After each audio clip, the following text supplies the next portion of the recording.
Bonjour, je m'appelle Evan et aujourd'hui, je vais vous lire mon texte analytique sur l'accumulation des déchets sur la Terre. Depuis longtemps, un des problèmes les plus difficiles à contrôler est l'accumulation des déchets sur la Terre. Le site web nationalgeographic.com nous informe que la population mondiale génère environ 3,5 millions de tonnes de plastique par jour. La plupart de ces déchets se retrouvent en grande quantité dans les océans ou dans des sites de déchets. Ainsi, le texte suivant discute les causes, conséquences et solutions au sujet du problème de l'accumulation de déchets. Premièrement, ce n'est pas un secret que les humains utilisent une quantité énorme de plastique. On utilise du plastique dans nos vies de tous les jours.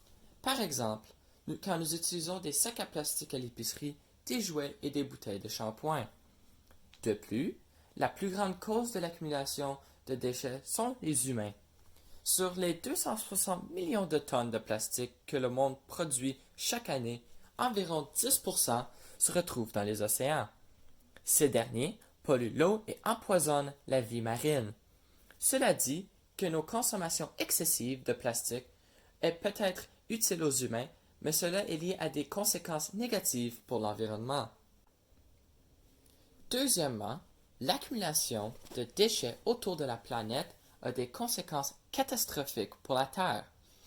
Un bon exemple de cela est une découverte faite en 1997 par Charles Moore, le septième continent. Aussi surnommé le continent de plastique, ceci est composé de déchets produits par l'ignorance humaine.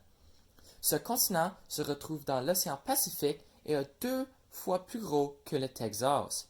Cette découverte est choquante car elle abrite des débris flottants.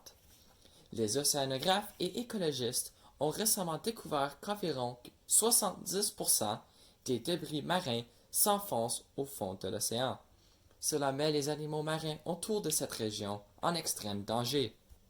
Troisièmement, il y a plusieurs solutions effectives qui peuvent aider à réduire l'accumulation de déchets sur la planète.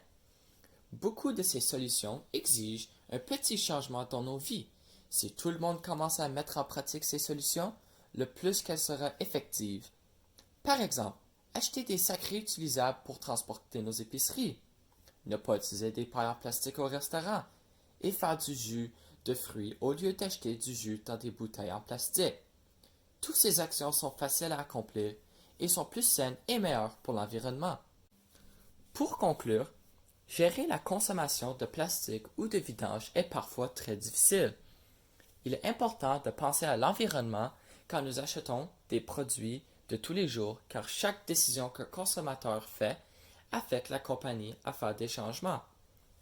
Alors, la prochaine fois que vous décidez d'aller à l'épicerie, pensez d'apporter des sacs réutilisables à la place d'utiliser des sacs de plastique offerts par l'épicerie.